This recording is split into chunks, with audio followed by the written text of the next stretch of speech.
Bonjour tout le monde, bienvenue dans la Manie païenne. Alors aujourd'hui on va conclure ce cycle des fêtes païennes de mai avec la 4e vidéo. Donc aujourd'hui on va évoquer le dernier symbole que sont le roi et la reine de mai. Donc cette reine de mai, on l'a déjà évoquée notamment dans la vidéo sur Walpurgisnacht, puisqu'il s'agit bien sûr de la Maya dont l'élection se pratique encore dans de nombreuses régions d'Europe. Donc cette jeune femme, reine de mai, parée de fleurs, est donc l'avatar en réalité de la déesse romaine Flora, qui est la déesse des fleurs et du printemps, dont Ovide lui prête ses paroles dans les fastes. Si les blés ont bien fleuri, les granges seront pleines, si la vigne a bien fleuri, vous aurez du vin.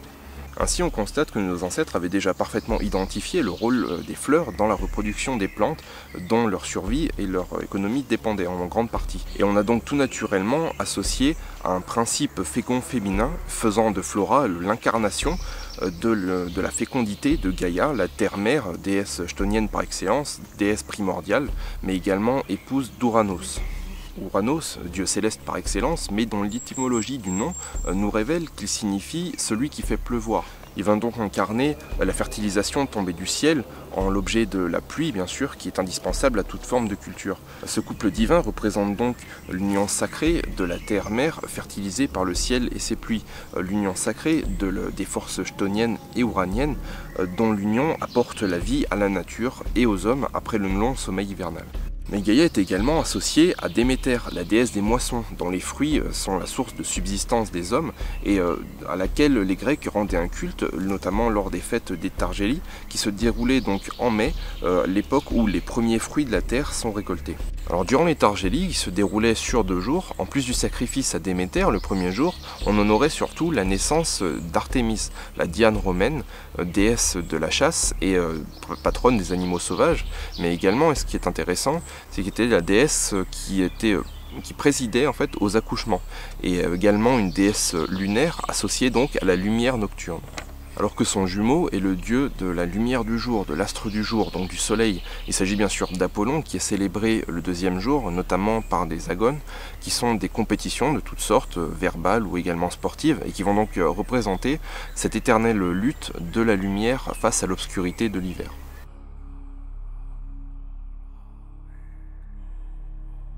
Dans une société grecque essentiellement urbaine, donc assez dépendante de l'agriculture, toutes ces célébrations vont donc avoir pour objet de favoriser la fertilité du sol, ainsi qu'à éviter aux hommes, comme aux plantes et au bétail, les maladies et les fléaux en tout genre.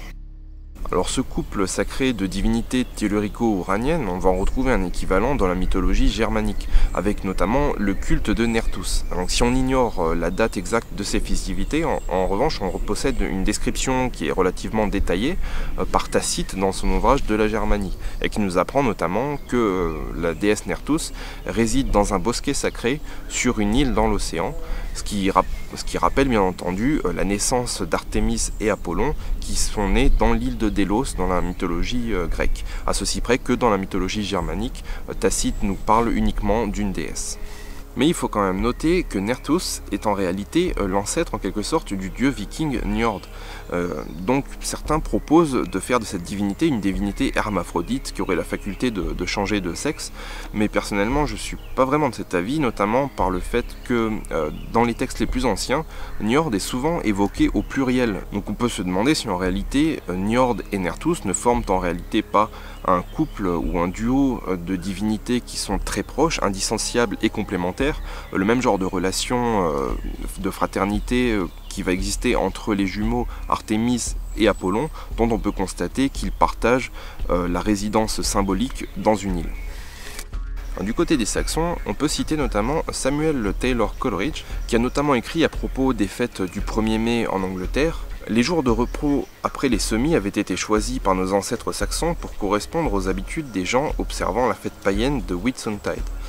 Et il écrit également que la signification, je cite, du nom original de cette fête païenne est Whitsuntide, cette fête étant dédiée à Herta, la déesse de la paix et de la fertilité.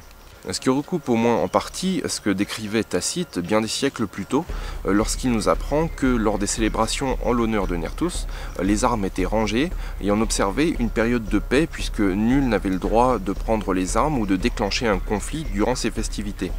Njord étant un dieu de la famille des Vannes, famille de dieux dans la mythologie germanique qui préside justement à la paix, donc on peut noter la similitude. Samuel Taylor Coleridge nous apprend en outre que, je cite, le Witentide est l'époque où l'on choisissait les wites, ou les hommes sages, pour le Witena Gomot, l'assemblée des sages, les vassaux se réunissant sur une pelouse autour de l'arbre de mai pour élire le seigneur du village, ou le roi qui choisissait sa reine. Donc on en arrive finalement à ce roi de mai, qui était donc élu par les anciens Saxons, et que l'on retrouve notamment dans la vieille tradition du Jack in the Green, qui restait très populaire en Angleterre jusqu'au 19e siècle, à la suite de quoi elle fut quasiment éradiquée et combattue par les puritains. Ce Jack in the Green est également appelé sur l'Europe continentale le feuillu, et notamment en Suisse où cette tradition a également survécu. Alors cette tradition consiste le 1er mai en une parade du Green Man, l'homme vert, c'est-à-dire un personnage qui va être recouvert de branchages et de verdure en tout genre et qui va parader dans les rues accompagné de musique et de danse folklorique, le tout dans un grand tumulte qui va symboliser en fait le réveil de la nature et l'explosion de la végétation durant cette période de mai, symbolisée donc dans ce personnage de l'homme vert. Donc cet homme vert représente un arbre, donc l'arbre qui est le pilier cosmique, l'arbre, l'axe du monde dans de nombreuses traditions européennes, et qui est donc un fort symbole cosmique. Il va donc choisir ou s'unir symboliquement avec la reine de mai qui porte une couronne de fleurs et qui représente donc la terre-mère.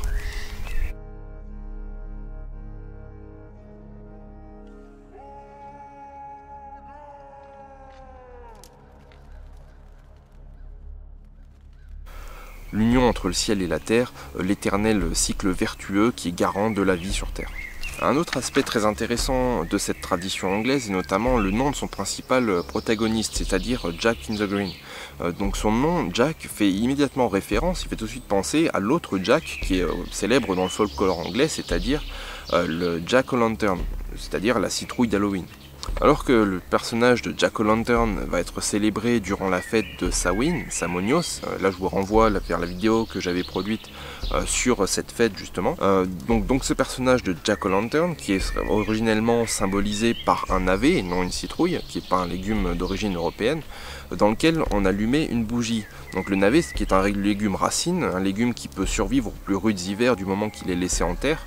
le fait d'allumer une bougie à l'intérieur va donc symboliser la force de vie de la nature qui va se replier dans les racines, qui va se replier sous terre durant la période hivernale. Et Jack in the Green, quant à lui, est célébré à Beltane, qui marque donc l'entrée dans la saison claire et donc le renouveau, la renaissance de la nature après le long sommeil hivernal. L'homme vert serait donc l'équivalent lumineux de cette lanterne de Samhain, qui serait donc l'avatar de Bélénos, mais encore de Balder ou d'Apollon, et surtout de l'éternel cycle du soleil vaincu. Donc pour conclure, les fêtes de mai peuvent se résumer ainsi. Dans un premier temps, il va s'agir de fêtes de purification. Purification des hommes, du bétail, des habitats, mais également de la nature. D'ailleurs aujourd'hui encore, on fait le printemps est le moment privilégié pour faire ce qu'on appelle des grands nettoyages. C'est également le moment privilégié pour faire des jeûnes qui purifient le corps. C'est également une fête de la lumière, du retour du soleil et du retour des longs jours qui sont propices aux cultures et aux travaux agricoles. C'est également une fête de la fertilité, fertilité non seulement des hommes, des animaux, mais également des végétaux, puisqu'on a vu de nombreuses références non seulement aux divinités associées à la fertilité, mais également la récurrence du personnage de la sage-femme. C'est également une fête du cycle des âmes, puisque, on l'a vu, Beltane avec Samhain, Samonios, est également le deuxième moment de l'année où les frontières entre le monde des morts et des vivants s'amincissent, et où donc symboliquement l'âme des morts peut revenir sur Terre, sachant que Samhain est plus associé justement à un culte des morts, culte des ancêtres, alors que à Beltane justement on va célébrer plutôt le vivant, les naissances et donc le retour de ces âmes dans le monde vivant, la réincarnation de ces âmes. Et enfin un culte de la terre-mère, la déesse primordiale, la fête de la nature et des plantes qui vont annoncer du fourrage abondant pour le bétail et des récoltes abondantes pour nourrir les hommes.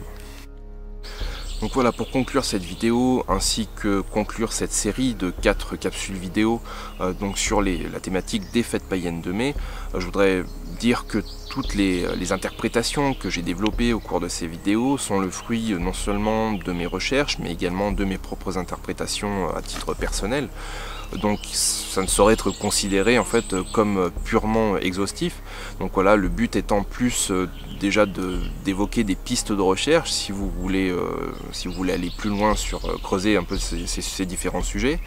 mais également essayer d'apporter une connaissance générale un peu plus précise sur la symbolique et la signification en fait de ces fêtes, afin de justement pouvoir se les réapproprier dans une démarche de reconstructionnisme païen. Voilà, j'espère en tout cas que cette série de vidéos vous aura plu. Désolé du retard que j'ai pris dans la publication, puisque évidemment on est déjà en juin, on a déjà presque tous la tête occupée par le solstice d'été, mais enfin c'est important pour moi de faire des recherches un peu plus approfondies et de prendre mon temps pour faire ces vidéos, afin de proposer un contenu qui soit le plus précis possible et le plus objectif possible. Donc voilà, j'espère en tout cas que ces vidéos vous auront plu, vous auront été instructives. N'hésitez pas à me dire ce que vous en avez pensé dans les commentaires, à réagir et à partager ces vidéos aussi, pourquoi pas. En tout cas, moi je vous dis à très bientôt pour un prochain épisode qui sera certainement un épisode de Histoire contre Histoire, deuxième du nom. A très bientôt.